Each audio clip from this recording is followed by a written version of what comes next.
የ24 ዓመቱ ብራዚላዊ ብሬንትፎርድ አጥቂ ኢጎር ቲያጎ የእንግሊዝ ፕሪሚየር ሊግ የህዳር ወር ምርጥ ተጫዋች ተብሎ ተመርጧል። ቲያጎ ዘንድሮ በንቦቹ ቤት ድንቅ ጊዜን እያሳለፈ የሚገኝ ሲሆን በሊጉም ኮከብ አግቢነቱ ላይም እየተፎካከረ ይገኛል። ተጫዋቹ ታዲያ በህዳር ወር በአራት የእንግሊዝ ፕሪሚየር ሊግ ጨዋታ 5 ግቦችን ማስቆጠር ችሏል። በአጠቃላይ እስካሁን በፕሪሚየር ሊጉ 11 ኳሶችን ከመረብ ማገናኘት ችሏል። ይህ ብራዚላዊ የ24 ዓመት ተጫዋች በዚህም የህዳር ወር ምርጡ ተጫዋች ተብሎ ተመርጧል። ጣሊያናዊ የቼልሲ 45 ዓመት አሰልጣኝ ኢንዞ ማሬስካም የእንግሊዝ ፕሪሚየር ሊግ የህዳር ወር የወሩ ምርጥ አሰልጣኝ ተብለው ተመርጠዋል። አሰልጣኙ በወርሃ ህዳር ቼልሲን እየመሩ 4 የፕሪሚየር ሊግ ጨዋታ አድርገው በ3ቱ ሲያሸንፉ በአንዱ ነጥብ ተጋርተዋል። በዚህም አሰልጣኙ የወርሃ ህዳር ምርጥ አሰልጣኝ ተብለው ተመርጠዋል። የባርሰሎናው ጀርመናዊ አሰልጣኝ ሃንሲ ዲተር ፍሊክ ከኦሳሶና ጨዋታ በፊት በሰጡት ጋዜጣዊ መግለጫ ጆዋን ጋርሺያ የመጀመሪያ ግብ ጠባቂያችን ነው፣ ዋናው ነገር ይህ ነው ሲሉ ሀሳባቸውን ሰጥተዋል።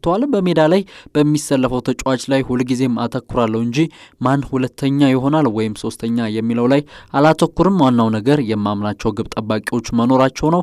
ጋርሲያ የመጀመሪያ ግብ ጠባቂያችን ነው፣ እሱን የመቀየር ሀሳብ የለንም፣ በቦታው ጥሩ ብቃትን እያሳየ ነው ሲል ተናግረዋል።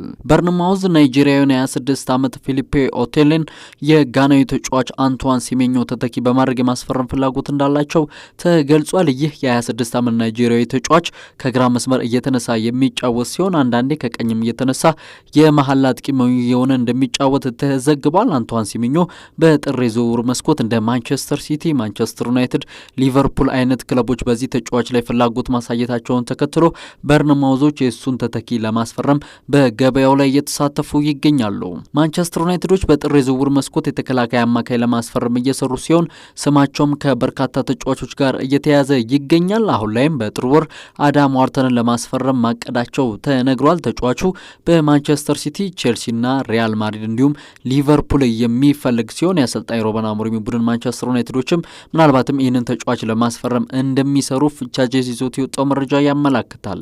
ኤሲ ሚላን ፈረንሳዊን ግብ ጠባቂ ማይክ ሚኝን በሚላን ኮንትራቱን ለማራዘም ካልተስማማ የእሱ ተተኪ በማድረግ የኮረንቲያሱን ግብ ጠባቂ ሁጎ ሱዛንን ለማስፈረም ማቀዳቸው ተነግሯል። ይህ ጃፓናዊ ግብ ጠባቂ ሁጎ ሱዛን የዝውውር ዋጋው ወደ 15 ሚሊዮን ዩሮ እንደሆነ የተነገረ ሲሆን ሚላኖች ግን በመጪው ክረምት ኮንትራቱ የሚጠናቀቀው ፈረንሳዊ ግብ ጠባቂ ማይክ ሚኝ ኮንትራትን ማራዘም ቅድሚያ እንደሚሰጡት ስካይ ስፖርት ኢታሊያ በዘገባው አመላክቷል። እንግሊዛዊ አጥቂ ሃሪኬን በጥር የዝውውር መስኮት የውል ማፍረሻው 65 ሚሊዮን ዩሮ ቢከፈል እንኳ ባየር ሙኒክን እንደማይለቅ ተነግሯል። ተጫዋቹ በባርሰሎና በጥብቅ እየተፈለገ ሲሆን ዳግም ወደ ቶተንሃም ሊያመራ ይችላል የሚሉ መረጃዎች ቢወጡም በዛው በባቫሪያኑ ቤት እንደሚቆይ ተገልጿል።